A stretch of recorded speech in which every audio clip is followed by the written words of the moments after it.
Yeah. Yeah.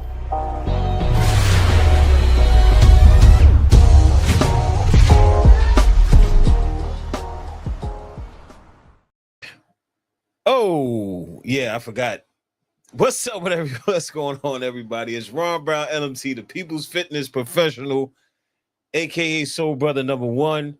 On the check-in, we got Dr. Paul Dyer coming on the live, waiting on him right now. Here he is, Dr. Paul Dyer. Good evening, Dr. Paul Dyer. How you doing this evening?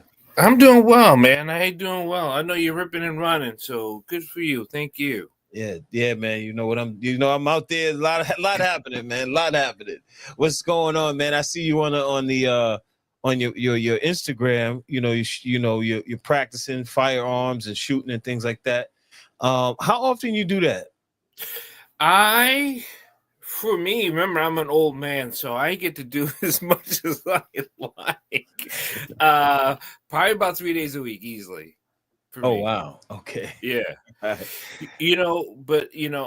I study, I practice many things, martial arts, being prepared, and being a warrior, just as I was. But I always had that spirit inside me to defend, to serve, and to put forth wherever I learned. So that's why I stay sharp. It is to help others, is help humanity, whether it be mentally sharp or on the range or on the mat or wherever it might be. So I'm going to stay sharp, and I'm going to provide fruit for everyone to eat, so they can learn and they can start to wonder and start to think and do all those great things that conscious people do. So yeah. Right. Wait, hold on a second. Yep. Mike is still on the other one. You're on the other one, Mike. You got to come over here with me, Dr. Paul Dyer. You guys got shows running back to back. Yeah, man. So, hey, salute, Dino, peace to Awareness Daily. So we're talking about the state of the Black community, part 2. So Wednesday we have a debate coming up to talk about, should we call ourselves Black or not? Why shouldn't we call ourselves Black? However, today we know what we're talking about when we're saying Black, right? We're talking about our people, right?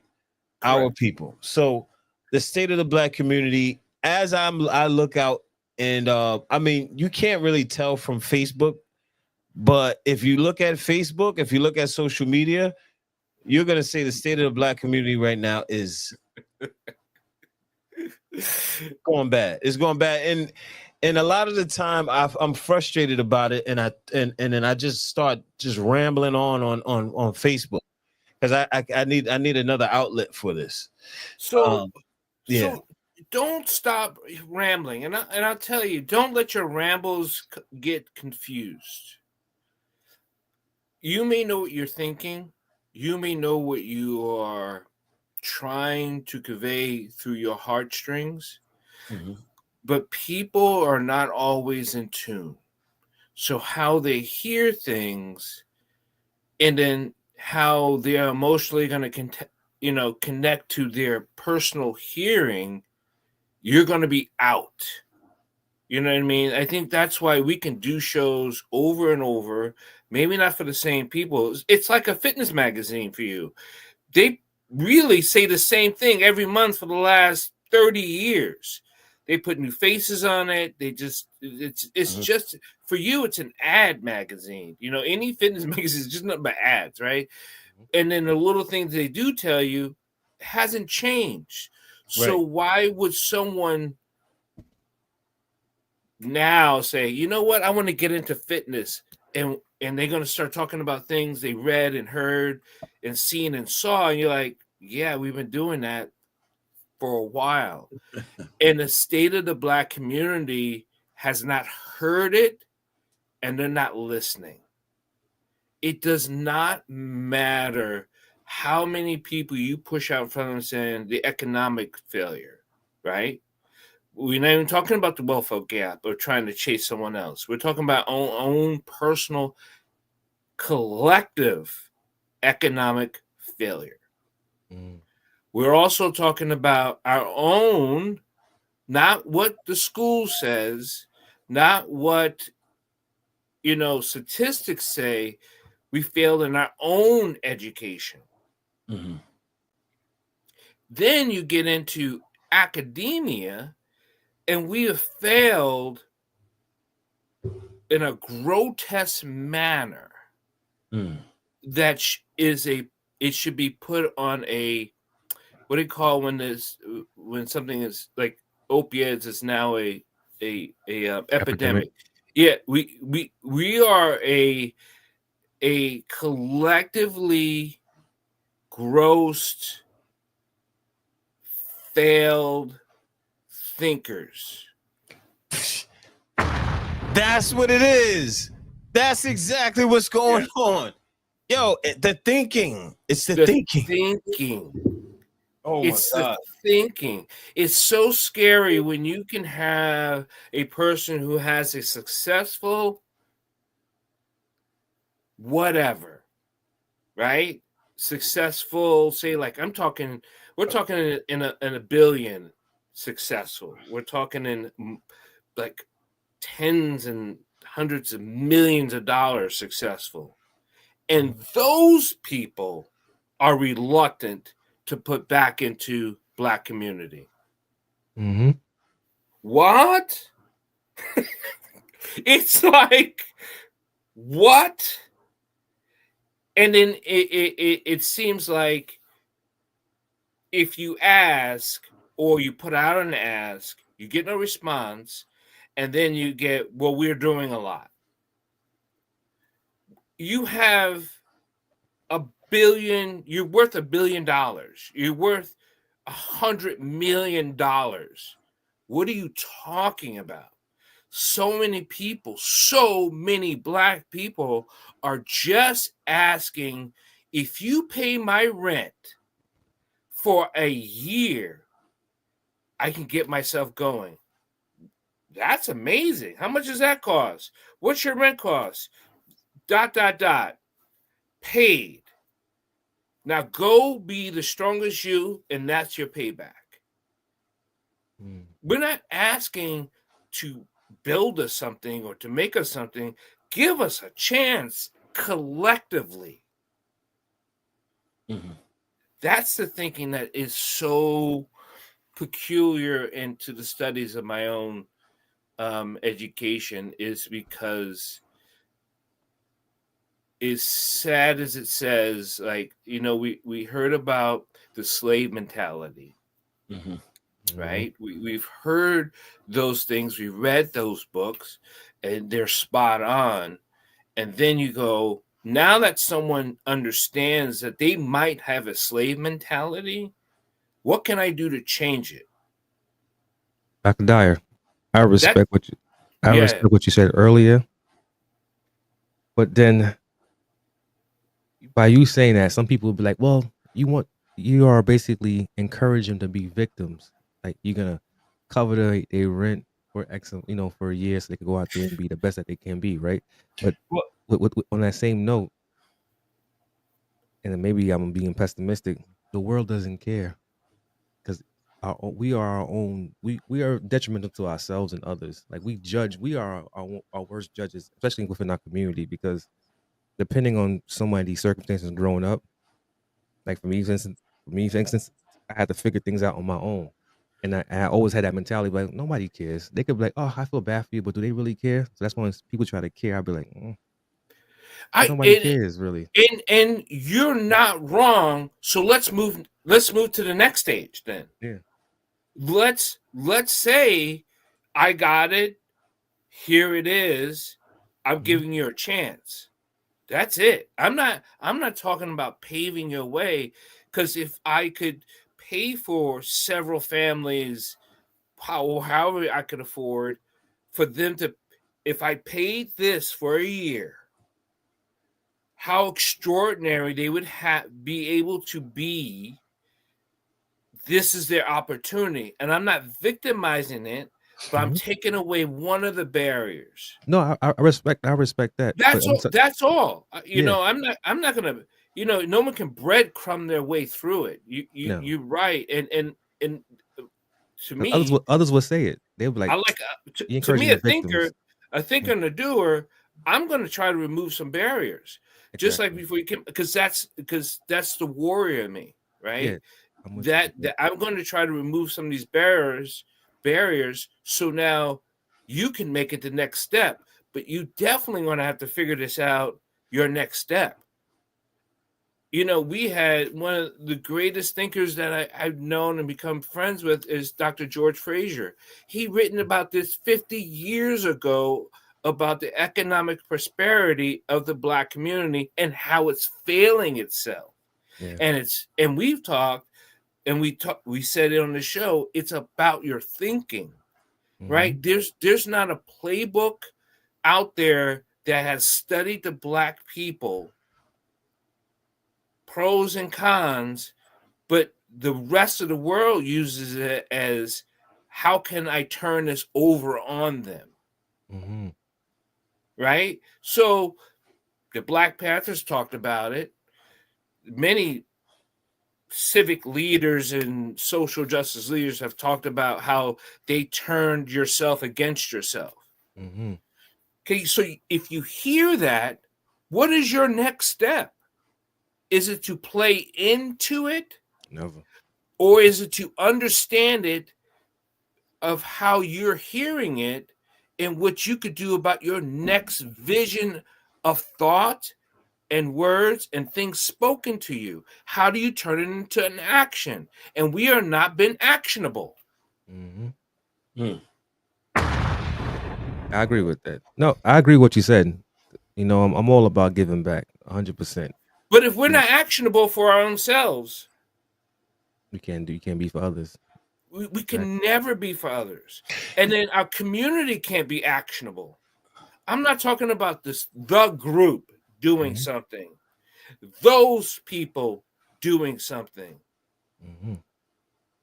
Or I can say, we and others are doing something.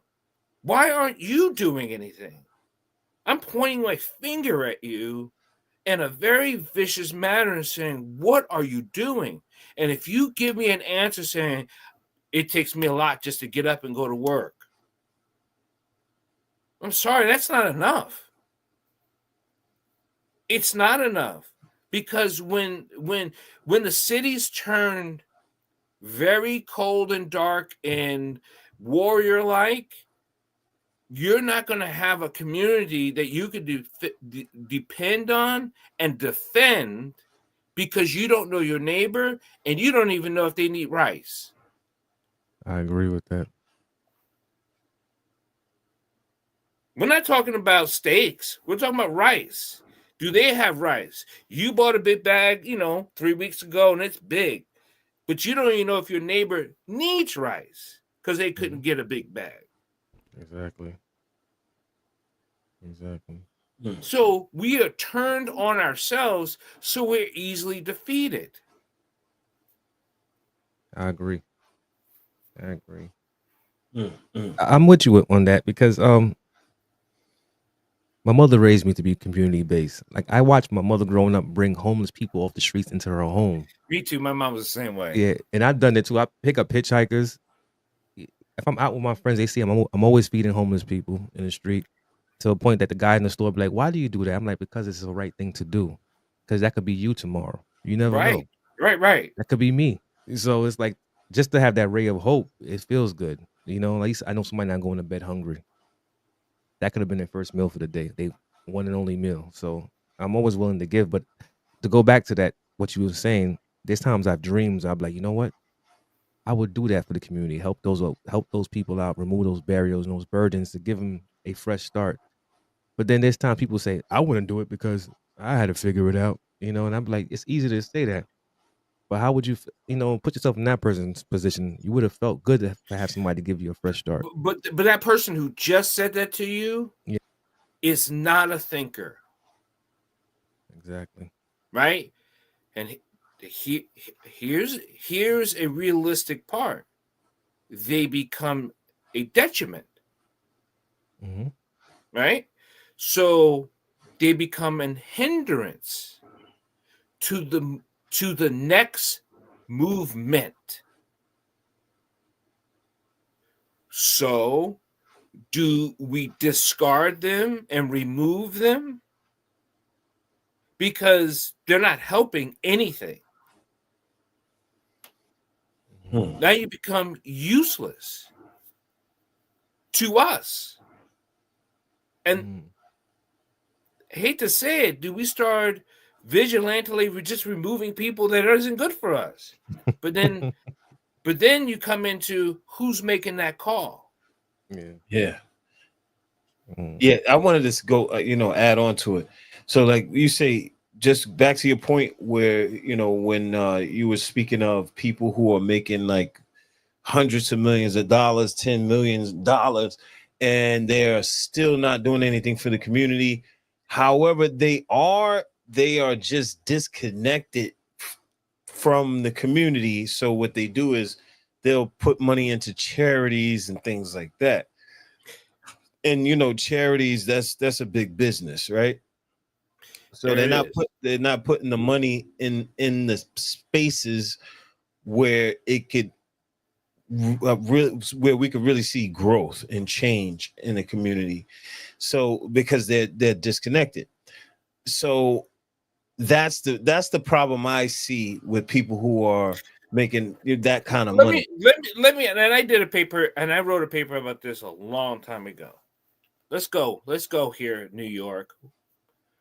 Let's take one player.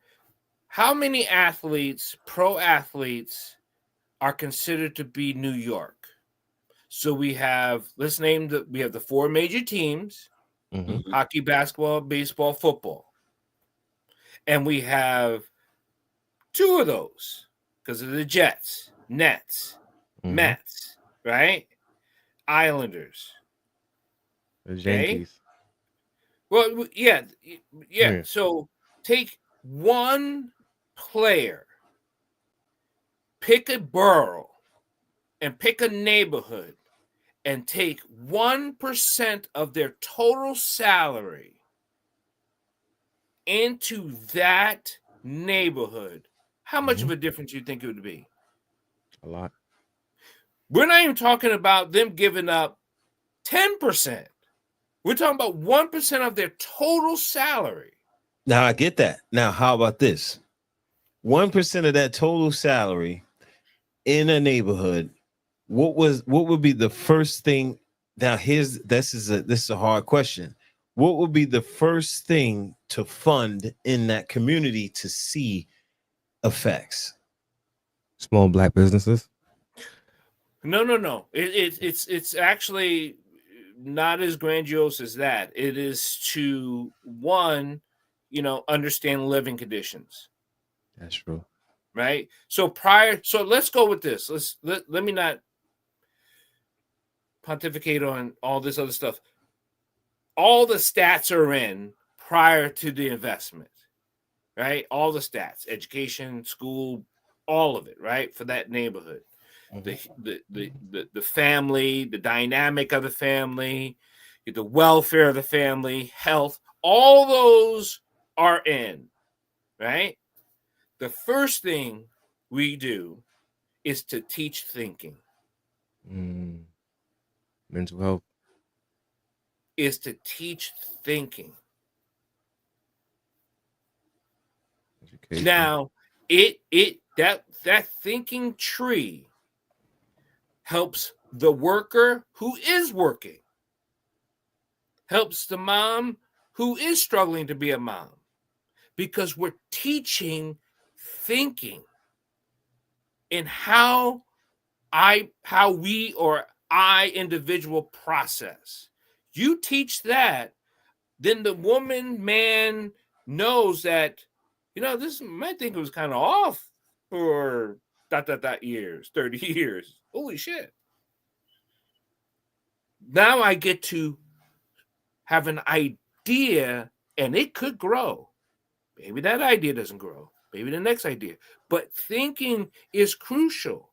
Einstein said it best. I think he was just like, as long as I keep thinking, I'm not talking about answering, but developing a thinking, I ask more questions and I get to see more clear. So that's the first thing I would invest in. Now, so but what would that look like? Would that look like well, hold on. Thinking and speaking. I think speaking. Right. So because I'm that player that works for that team and here's my 1%, I'm going to, in that neighborhood, there's going to be a service for 24 hours to help with all types of avenues of where people are working, to come in to help teach thinking. Of course, I know the neighborhood because this is almost like me running for office, right? My office is right there. The office is right there. So my neighborhood is what? 4, 6, 10 blocks total. I know everything. I know rent payment. I know who needs help. I know, is this not welfare? This is the 1% that I'm giving to this neighborhood to get a chance. Now, what kind of program would be? It's not a program. We get tied up into programs and we're thinking we're being maligned. Outreach. It is a resource. It's actually the source. But we know it's a resource because whatever this thing gets, it's going out, so it's being resourced. That's what. But it's not. It's not like we're hand giving. I mean, I know you, Mr. Brown. Yes, I know you're working hard, and I see you're short on rent. But that's because I see here you took 3 days off. So, Dr. Dyer, so I get the outreach. The resource is not. We need to change why you took 3 days off. So the resource program with the outreach, I see what you're saying, to help out, right? Because mainly it's circumstances in life, how people respond or react.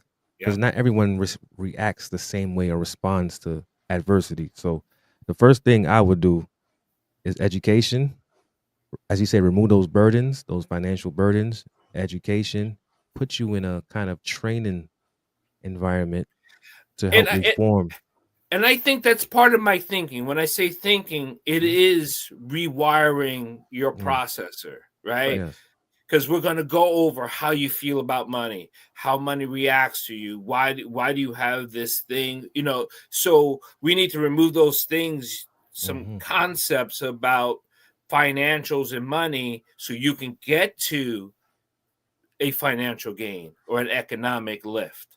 You know what I mean? So I think when I say thinking, that's part of all that, right? It's like, I can't keep a job. Well, let's teach you what's going on, right? Let's teach you that. Let's get that part of your question, like, why can't you hold down a job? And then we work that, like, your mannerisms are off-putting to the collective. So you have to change this. And you can get some pushback. I don't need to change anything. That's why you can't keep a job, or you still want to keep along with that thinking. That's the destruction of the Black community, where we call ourselves Black, Pan-Africanism, all that stuff. It is our thought process. We're having certain discussions because we're not thinking. Like, do you want to argue with me, or do you want to think with me? Right? Because a conversation is us thinking together. I think hip hop is a glue to keep us like battling, because hip hop was brought up on like battling and it got more successful because of the battle. You're correct. And I'm better than you, and I got this and you don't have that. Yeah. And that's like, ingrained in down. our psyche. Yeah, exactly. And not thinking that the ones that they saying you ain't nothing, this and that, are the ones that making you rich. That's the crazy part. It's the Yeah, but fans. but but, Right. but see, back then the rappers kind of figure that out, so they use the research that other countries have studied the black race, and they knew that would work, so they used it, Mhm. and it worked. Mhm. So it made the money they made. They're not talking about the breakdowns of the black thinking. They was never thinking about that, and if they were, money trumped that process. Mhm. So even going back and back, their thinking was off. Mhm. That's true. It's so true what you said earlier, what you and Ron said, right? There are many out there that could be 100 millionaires or billionaires that are very detached from that community. Because some may come from the community, but they, as I was saying, I made it out. You could make it out, and you know what? I don't want to deal with y'all because crab in the bucket mentality. So I stay clear of you. I'll just throw money at this charity, and they'll Right, hopefully it and I gets to call you it because good. I don't want to deal with you. You know, because I've been there with you guys, and you know, not to lie, human beings within our community are very conflicted, man. Unforgiving, you know, traumatic. So I'm going to keep going back to this. They're conflicted because of a thought process, Yep. right? And they don't even understand their own personal thought process. So I ask you, I point my finger at you and saying, what are you thinking? Mm-hmm. How are you thinking? Mm-hmm. Because I'm not challenging what you think, because you said it doesn't make any sense. I'm challenging, how are you thinking? Yeah. I come up with ideas and scientific processes all the time, and then I do my research. I have a hypothesis, and then I dig. I do research. I read. I am just reaching out there, asking questions, because my thought is this idea, but can I prove it? Can I mathematically prove it? Right. So I work on those things before I even like say anything about anything, especially in writing, especially when it comes to neuroscience, especially when it comes to thoughts and processes, because I So do the research. now being that our community, we have like a big community, right? So you got the African Americans, you got Yeah. Haitians, you got Jamaicans, you got uh what else? We can go on and on and on and on. Latino brothers and sisters. Yeah. There's so many people to cover. There's so much to cover as far as thinking is concerned. No, And but I think when you mention all that, and I don't mean to jump on your head, Ron, about the cut you off, they often revert back to those cultures who have a specific break and they know their culture. They revert back to tribalism as their main thought. So their main thought comes from that tribalism. This is my tribe. This is not my last name. This is not, this is my tribe. The Bible had 12 tribes, blah, blah, blah. These are tribes with long tentacles in history. Mm.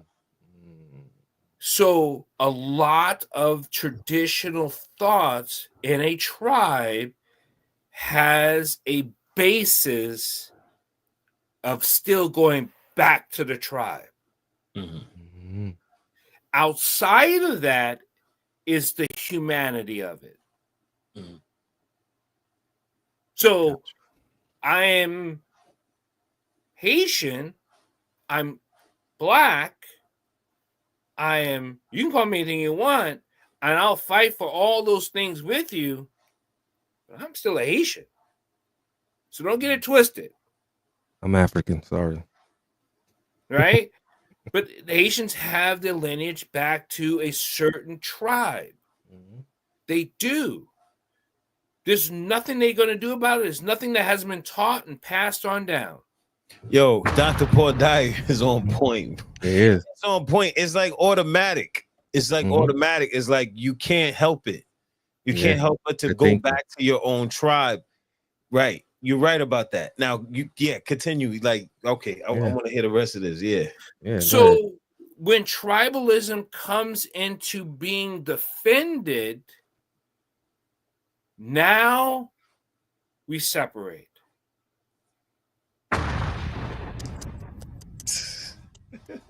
I agree with you.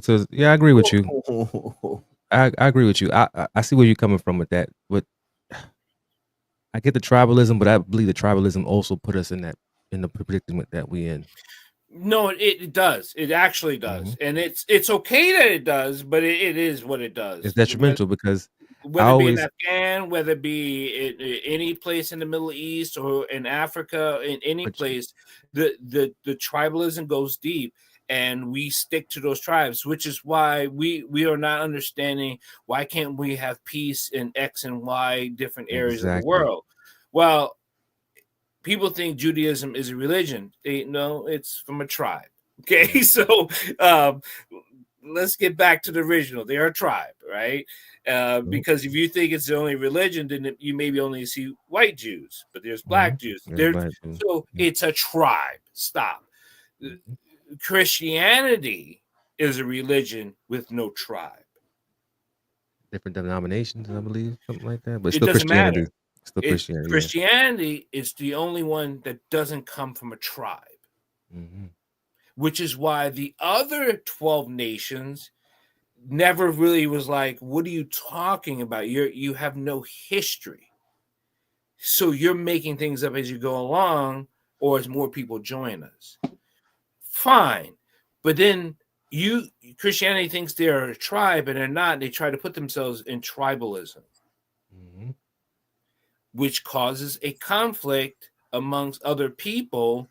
It's like you sitting around with 5 buddies of yours. We all just play ball at the park. And one guy comes in who never plays ball.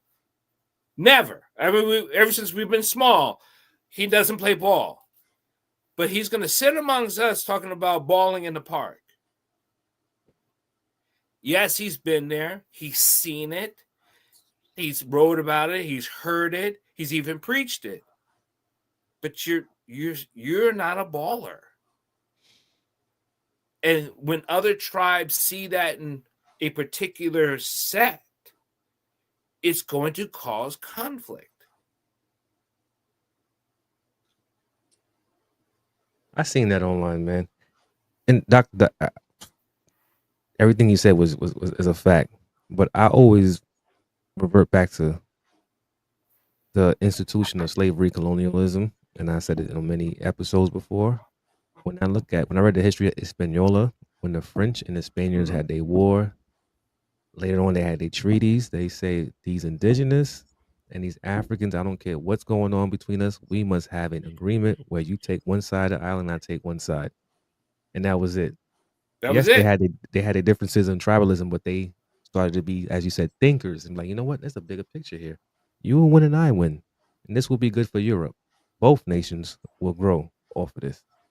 No, we can definitely talk about the written agreements that broke up a lot of the world map. It I know some of the agreements and the backstabbing and the agreements between other people within their tribe cause a diffraction, which has happened even now as we are witnessing in the Middle East. Is why you have some defactions, because you may have an old man who is Iranian who believes in peace, but he sits at a table with 6 other tribes, and 2 don't. They're going to create a faction. And we're often fighting that faction. But here's the problem with that, because they will still fund, no matter how crazy of a shithouse rat you are, Mikey, because we're from the same tribe, I will fund you. So it doesn't matter what I think. He's taking over. I won't send him $100, but send him 30. You know what I mean? I'm still going to send. I don't agree with you, but you're my tribe. It doesn't matter how I physically feel. I'm going to now. I'll show you my disgrace by only giving you a 30 out of my 100. I don't know. That's still a lot of money. That's still $30 billion you're getting, right? And still to be acting like a nut. Crazy, man. It is. You see what I mean by tribalism? It is very difficult for people to, and that's what comes back to thinking, to know that you are resulting in tribal thinking. Now, I think that's like a natural thing for human beings to think or do. Be careful about natural. You know how I feel about natural, because it's a chemical. It's not a natural. It's something that nature nurture. So it was pushed upon you. You didn't come out as a wound and automatically go, I'm part of their tribe. No, they have to indoctrinate you. Yeah, right. Cultivated. That indoctrination, no matter what it is what it is that you have. Now you can leave after the age of 6 and 7, but you've already been tribal indoctrinated. Indoctrination, man. Not a fan of it. So how do we deal with? I think that's our biggest problem right now. Tribalism. I think that's our biggest problem, because absolutely, I think that causes for us not to unify, and unity. Why do you think gangs were created? Neighborhoods were created. My neighborhood's better than your neighborhood. My team's better than your team. It starts off so small and so simple, but we develop a tribe. Breads and circuses, man. Keep it distracted from the bigger picture. There's an old African proverb that says that, whenever the gazelles, whatever, fighting in the field, the tigers and lions are on the outside coming in while you distracted fighting. You're not paying attention to what's going on, so it's foolish. But it happens, like Ron said, it happens so naturally, but it's not naturally developed.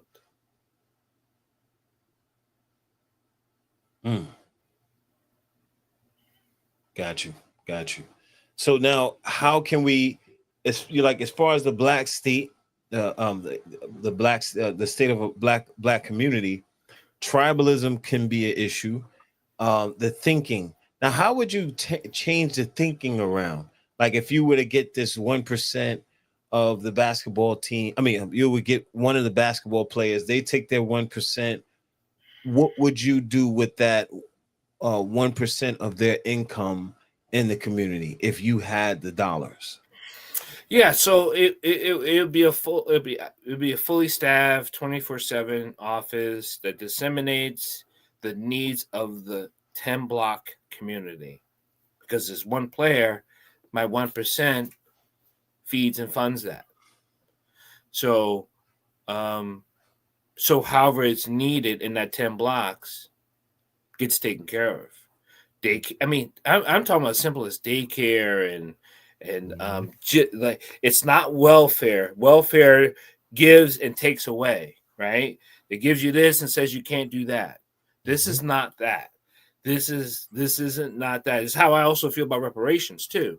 Like, if reparations ever came to be a national thing, it would have to be disseminated. You just can't come in and every month and get your $7,000 check, right?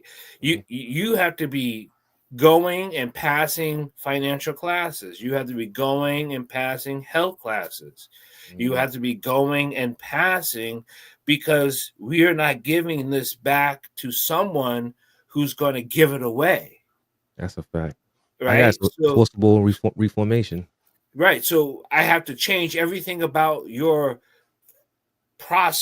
thinking process before. Otherwise, you're going to spin it the same old way. You're going to do the same old things. You're still going to have the same principles and ideology that is never going to be helpful for your community.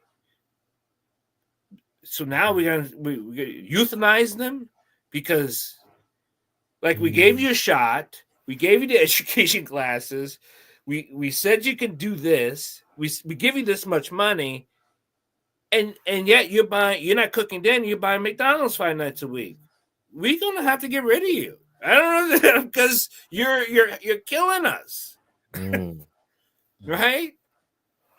I got you. I'm not talking about not going to McDonald's. I'm saying this is not your every meal.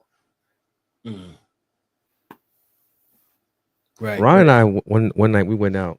We had a meeting in the Bronx. We went up to this buffet. We didn't really consume anything as much, just the salads. And we were sitting down like saying, damn, look how much money they make in the community. All you see is our people in this buffet. Right. Over some damn crab legs. Man, Ron, we was like, yo, this is crazy. Look how they earning so much just by us walking in, eating this unhealthy food. My thing is the issue is the thinking in the community, and I knew that. You know what I mean? Like the way that we think as a collective, even if you have education, money, or what have you, is like you could have education, but you're missing the connection, right? Or in the community, you're far removed from the issues that we have. The woes. Right. Right. And then if you are connected to the issues, then you don't have the money. So it's like bad. The pendulum swings, right? Right. So how do we come out of this? You know, one thing I would say, I always said was that, you know, just like we were brainwashed to be this way, we got to brainwash ourselves to change. Right. And we did that. Remember, I host a class, and several the students who watched the show took the class, Rewire Your Thinking. And it was a 6-week class, and they learned. So it wasn't just one time or 2 times that the students would say, I am amazed at what I'm learning. Because it changed everything of how they were doing per day. And it was a week class, but it changed so much because they got the information to think. I wasn't training them, because I told them, this is not a train. This is not me train you, you do. This is a thinking class.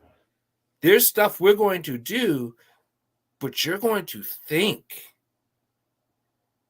And that's the rewiring. Do you think we should cut certain things out of the community? No. I don't believe in hiding from any disasters that might come. That would falsify the community and what it is, and right. See danger, know danger, smell danger, touch danger. Yeah. So you can understand it and make the decision. Because as much as I grew up on hip hop, I don't like to talk down on hip hop, because I grew up on it. Because you grew up on it. But I do know, like, I watched people ruin their lives because of hip hop. Yeah. Like I watched people get cut because of shot, jump, because of things that was said in hip hop. Like, for instance, Mike, you remember Sonny Shook, ain't no such things as halfway. Yeah, you got to be a tough guy. Death and scared to look. Now, remember when that thing came out, scared to death and scared to look? Dudes were looking at each other like, we had to look at each other like this, and then it might pop off. It might. You good? You good? What's up? What are you looking at me for?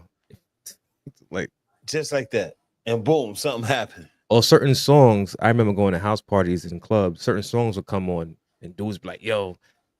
Prime example: when 50 Cent came back, reemerged, 2003. What up, blood? Yeah. Yeah, That song coming on the party. You got Bloods over there. We got Crips, and all hell break loose. right. So that's what I'm saying. Like, is this something? Is hip hop something that we should shun, or what we got to do something with it because it's influential. Mm-hmm. So it's just understand the music, understand who's saying what, understand. When I say understand, the premise to that is to think. Understand the philosophy on how they're making money. Understand all that. Understand the lyrics and what it's saying, Mm-hmm. but you can also say that's not what portrays me, but I get what it's saying. It's just art. You got to You add know, that part too, Ron. Hold on, Dr. Dyer. That when dudes, 'cause I used to be around rappers, when dudes rap a certain way, a fan or somebody at the show would see that and like, let me see if he's really like that. And I'm like, but why?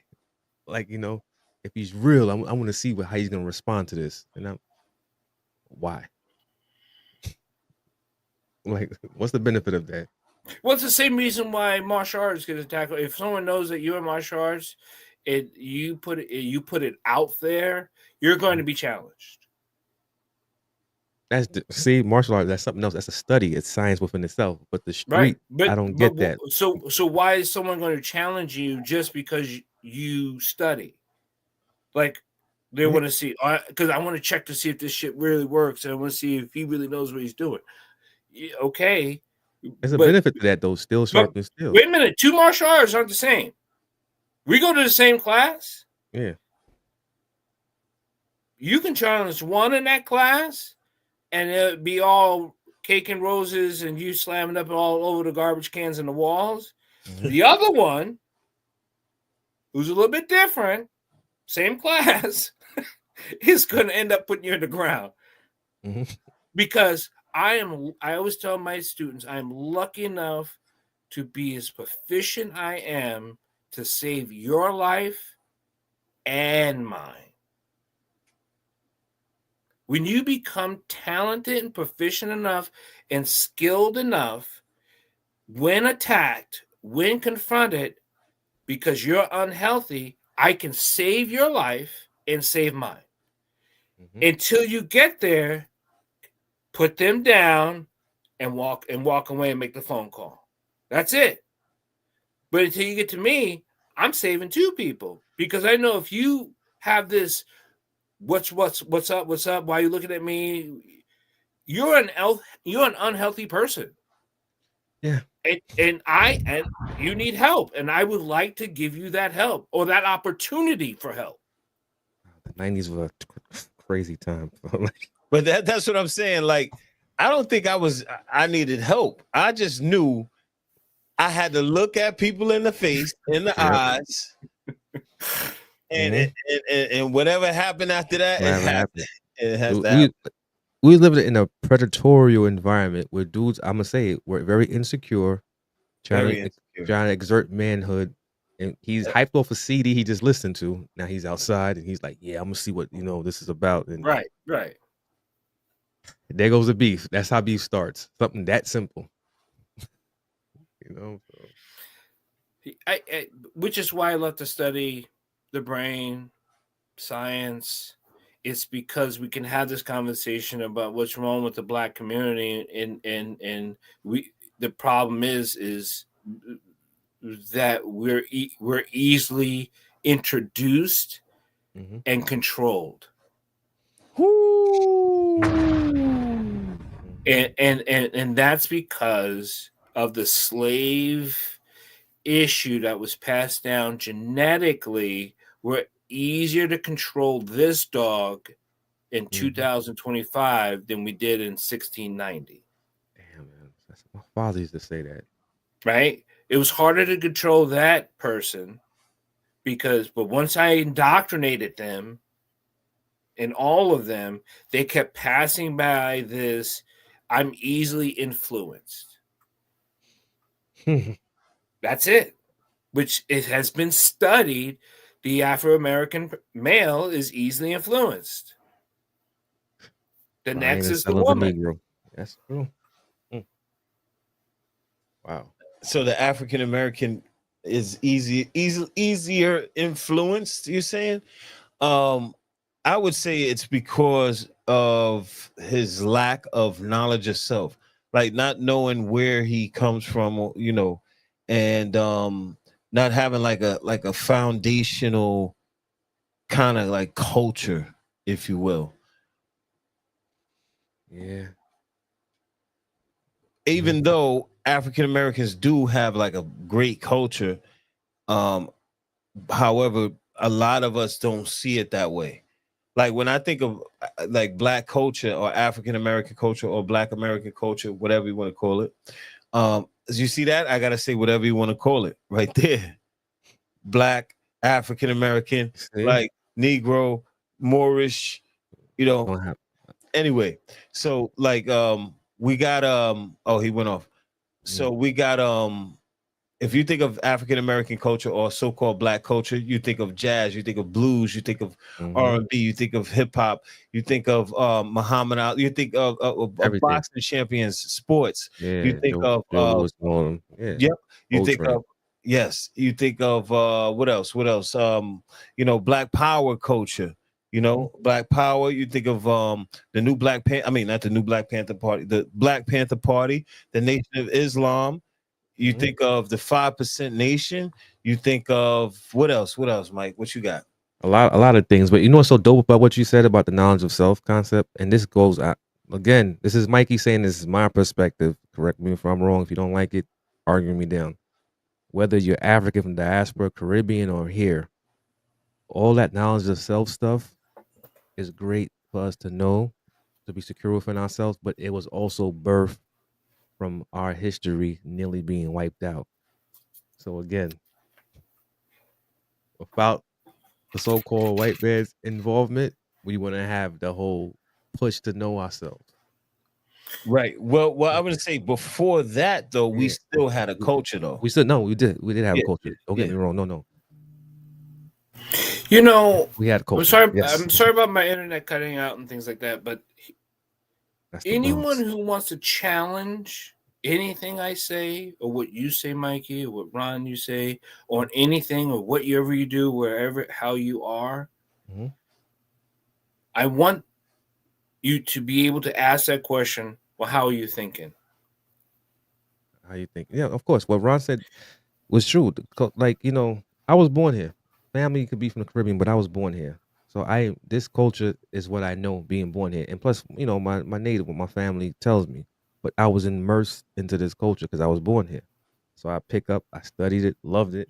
Hip hop, time my mom's like, what you listening to all this music? Now she dances to it. But this is what I love. This black culture is freaking dope, man. You get what I'm saying? When Mhm. I see this culture, I see all of us. It represents all, But how see, beautiful our people are, man. that's when I say, I was telling I call her Queen B.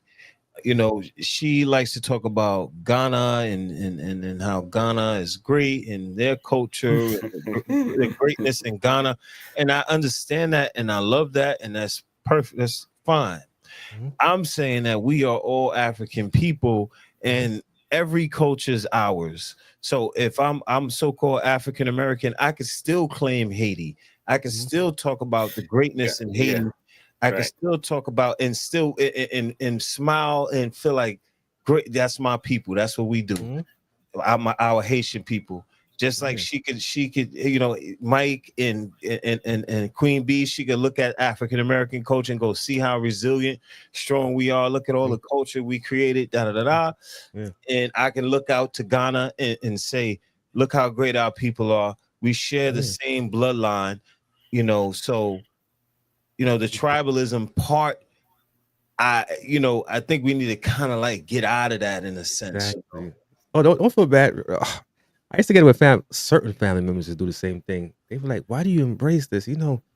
they criminals, this and that. Some of them are criminals. And I'm like, but if you look at your child is getting arrested just like them. What's the difference? Right.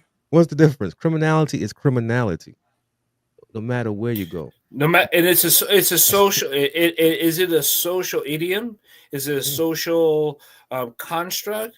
Yeah, but we're part of the social construct, and we don't agree with the criminality. We agreed it's a criminal act. I mean, we just agreed. Oh, someone told you that was a criminal. Okay. But if I had to make up my own society and ask 5 of my friends and say, would we want this in our social system, we would collectively say no.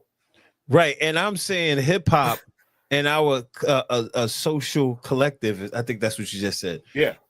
I think that we need to monitor that. We need to monitor hip hop, and we need to say, this we don't want in hip hop anymore. Take this out.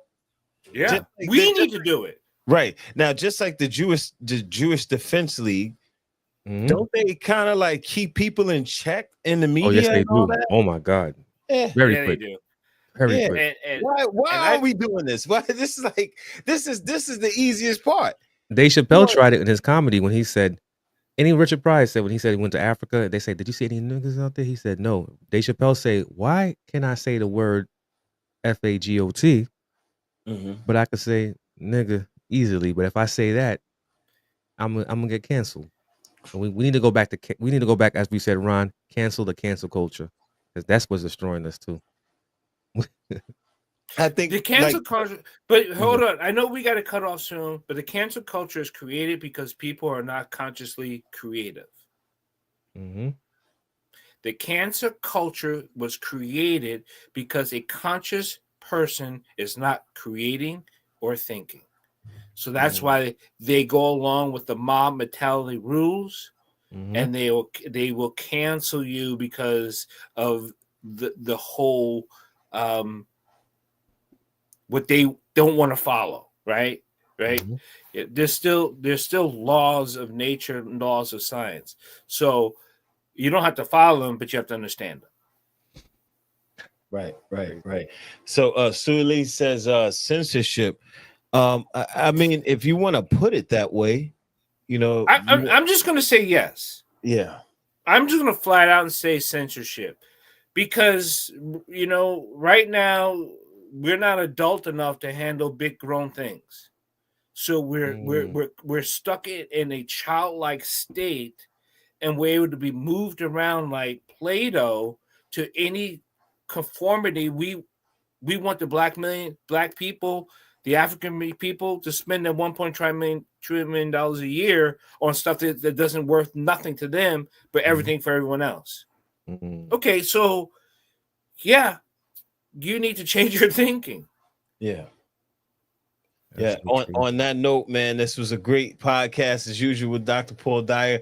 I think we should do I don't know if Dr. Paul Dyer, you want to do a part 3 to this. Yeah, we should. And I gotta join your class too. Yeah, I still think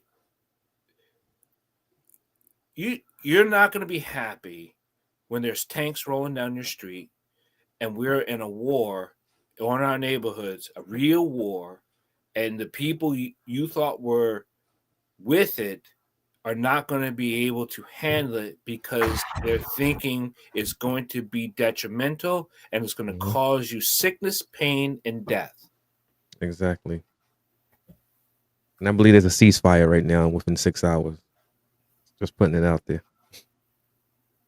We'll see how that goes. Yeah. Anyway, thank you for coming out this evening. Really appreciate y'all. Thanks to everybody on the chat. See y'all tomorrow. And we are out. Peace.